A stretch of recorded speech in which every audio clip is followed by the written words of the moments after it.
Last ভিডিওতে আমরা কথা বলেছিলাম ইন্টারন্যাশনাল অ্যাফেয়ার্স জিকের। এই ইন্টারন্যাশনাল অ্যাফেয়ার্সটা কীভাবে পড়া যায়, কোন ওয়েতে পড়লে ইফেক্টিভ হয়। আজকে আমরা কথা বলবো বাংলাদেশের জিকেটা বা বাংলাদেশ অ্যাফেয়ার্স নিয়ে। দেখো, জিকে বারবার বলছি খুব বড় কিছু না, এটাকে অনেক বেশি একেবারে একটা প্যারা হিসেবে নিবা না, খুবই ইজি সিলেক্টিভ কিছু টপিক খুব ভালো করে পড়বা। দেখো আমি বলি, ফার্স্টলি তোমার কাজ হলো, তুমি যদি জিকে পড়তে চাও সেটা Bangladesh affairs or global affairs যেটাই হোক না কেন, প্রথম কাজ এই যে পেছনে যে ম্যাপ, এরকম ম্যাপ নেও। ইন্টারন্যাশনাল হলে ইন্টারন্যাশনাল ম্যাপ, বাংলাদেশের হলে বাংলাদেশ ম্যাপ। সো আজকে যেহেতু বাংলাদেশ অ্যাফেয়ার্স নিয়ে কথা, বাংলাদেশের ম্যাপ নিবা, নিয়ে বাংলাদেশের চারপাশে কোন দেশগুলো আছে এবং কোন জেলাগুলো আছে, সীমান্তবর্তী জেলাগুলো, স্থলবন্দর, সমুদ্র বন্দর, নদী বন্দর, এগুলো একটু দেখবা। যদিও নদী বন্দর তো খুব একটা ইয়ে না, বাট তবুও দেখবা। তারপর তোমার কাজ হলো ইকোনমিক জোনগুলো দেখবা। কোন জেলায়, যেমন ধরো কুড়িগ্রাম, ভোলা, বিভিন্ন ইকোনমিক জোন আছে। কোন দেশ ইকোনমিক জোন করেছে, চট্টগ্রামে মিরসরাইতে আছে। সো কোথায় কে করেছে এই জিনিসগুলো দেখবা। এবং ওই যে ইকোনমিক জোন আছে, সেই ইকোনমিক জোনের প্রধান একটা তো পণ্যের উপর ভিত্তি করেই সেটা দাঁড়িয়ে আছে। সো সেই প্রধান পণ্যটা কি, এইটা তোমাকে জানতে হবে। ওইখানকার এই ব্যবস্থাটা তুমি বুঝবা, জানবা। ইউটিউবে সার্চ করবা, গুগলে সার্চ করবা, বিভিন্নভাবে জানবা। শুধুমাত্র বইয়ের 1-2 লাইন পড়বা না। তারপর তোমার কাজ মুক্তিযুদ্ধ। মুক্তিযুদ্ধের একেবারে সব পড়তে হবে না, তবে সেক্টর কমান্ডার কারা, আমাদের যেই বীরশ্রেষ্ঠ আছেন ওনারা কে কোথায় কোন সেক্টরে যুদ্ধ করেছেন, শহীদ প্রেসিডেন্ট জিয়াউর রহমান কোথায় যুদ্ধ করেছেন, কোন সেক্টরে, এই জিনিসগুলো একটু দেখবা। তারপর তোমার কাজ হলো, আমাদের দেশে অনেকগুলো গণ অভ্যুত্থান হয়েছে।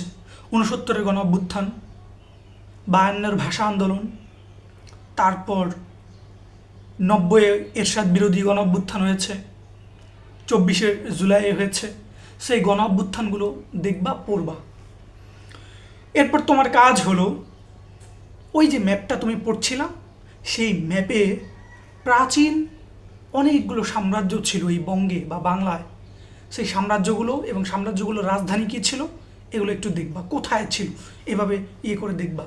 তারপর নদীপথগুলো দেখবা, কোন নদীটা কোন দেশ থেকে কোন জেলায় এসেছে এবং এসে বাংলাদেশের মধ্যে আরেকটা নদীর সাথে মিলিত হয়েছে। সো কার সাথে এবং কোন জায়গায় মিলিত হয়েছে এটা দেখবা। তারপর তোমার কাজ হলো, বাংলাদেশে উৎপন্ন হয়ে কোনো নদী মায়ানমারে কিংবা ইন্ডিয়ায় গিয়েছে কিনা এবং সেটা কোন জেলা দিয়ে গিয়েছে, এই জিনিসগুলো দেখবা। বাংলাদেশ থেকে কোন নামে অন্য দেশে গিয়ে কোন নাম ধারণ করেছে, এটা দেখবা। তারপর তোমার কাজ হলো, এই জিনিসগুলো দেখার পরে বাংলাদেশের বিভিন্ন জেলার ফেমাস কিছু খাবার আছে, সেটা ফেমাস পণ্য বলা যায়, কারণ হলো খাবারও হতে পারে, বস্ত্র হতে পারে, তাঁত শিল্প হতে পারে, কুটির শিল্প হতে পারে, যেটাই হোক না কেন, সেই ফেমাস যে পণ্যগুলো আছে, গুডস, এগুলোর কোন জেলার, ভৌগোলিকভাবে এগুলা কোন জেলায়, এই জিনিসগুলো জানবা। এগুলো জানা তোমার হয়ে গেলে এবার তুমি আসবা হলো বাংলাদেশের ক্ষমতার ভর কেন্দ্র কিংবা বাংলাদেশের যে পাওয়ার স্ট্রাকচার, সেটা ধরো লেজিসলেটিভ ব্রাঞ্চ, অর্থাৎ আমাদের যেই আইন বিভাগ আছে, তারপর জুডিশিয়ারি বিচার বিভাগ, এইভাবে এক্সিকিউটিভ ব্রাঞ্চ, আমাদের যে নির্বাহী বিভাগ আছে, এভাবে এই জিনিসগুলো দেখবা যে কোথায় কিভাবে পাওয়ার কাজ করে। প্রাইম মিনিস্টার রাষ্ট্রের নির্বাহী বিভাগের প্রধান, এটা অনেকবার প্রশ্ন এসেছে, মানে প্রেসিডেন্ট দাগায় দিয়ে আসছে। সো এই এটা একেবারে স্থানীয় যেই সরকার ব্যবস্থা আছে সেই পর্যন্ত তুমি পাওয়ার স্ট্রাকচারগুলো দেখো। বাংলাদেশের মূল হলো কনস্টিটিউশন, সুপ্রিম ল, যে কোনো দেশেরই। সো আমাদের বাংলাদেশ অ্যাফেয়ার্সে যেহেতু এটা, সো এই জায়গাটায় কনস্টিটিউশনের কিছু সিগনিফিকেন্ট প্রভিশন আছে, অনুচ্ছেদ আছে, ভাগ আছে, যেগুলো তোমাকে পড়তে হবে, জানতে হবে কোথায় কী আছে।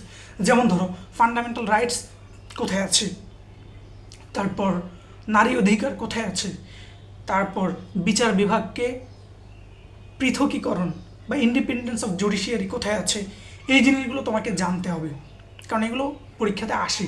যেগুলো আসে ওগুলো পড়তে হবে, মোটা মোটা বই নিয়ে পড়ে লাভ নেই, এক লাইন পড়ে। এই জিনিসগুলো তুমি পড়বা, ইনশাল্লাহ অনেক অনেক ভালো করবা আশা করি। তারপর দেখো ক্রিকেট বা ফুটবল, অর্থাৎ যত ধরনের স্পোর্টস আছে, এবং মেইন স্পোর্টস তো আসলে বাংলাদেশের ইয়েতে ক্রিকেট, তারপর ফুটবল, আর্চারি, এগুলো একটু দেখবা, এবং এগুলো মেইনলি সাম্প্রতিক থেকেই আসে। তারপর তোমার কাজ হলো এই জিনিসগুলো যখন তোমার দেখা হয়ে যাবে, এইবার তুমি আরও অনেকগুলো টপিক আছে, ধরো নৃতত্ব আছে, এটাও ম্যাপ দেখে তুমি দেখবা। তারপরে জার্নালিজমের উপরে কিছু পুরস্কার আছে, বিভিন্ন বিষয়ের উপরেই অনেকগুলো পুরস্কার আছে, এই পুরস্কারগুলো দেখবা। এগুলো মেইনলি সাম্প্রতিক থেকে আসে, সো এগুলো আমি এই জন্য সবার শেষে বলতেছি। সো এগুলো দেখবা, এগুলো দেখার পরে তোমার অনেকটা এগিয়ে যাবে ইনশাল্লাহ, অনেকটা অনেকটা এগিয়ে যাবে। তুমি এই বিভিন্ন কিছু পড়তে যাও না, বাংলাদেশে কতগুলো নদী বন্দর আছে, এটা সেটা, এগুলো পড়ার দরকার নেই। প্রমিনেন্টগুলো জাস্ট পড়বা, এই সংখ্যা এখন আর প্রশ্নে আসে না। ওকে, সো এই জিনিসগুলো তুমি পড়বা, এবং প্রিভিয়াস ইয়ারের কোয়েশ্চেনটা অ্যানালাইসিস করে আরও কিছু টপিক পাবা, ওই টপিকগুলো তুমি পড়বা। বাট প্রথমে তুমি এই টপিকগুলো পড়ো, ইনশাল্লাহ তোমার অনেকটা কাভার হয়ে যাবে।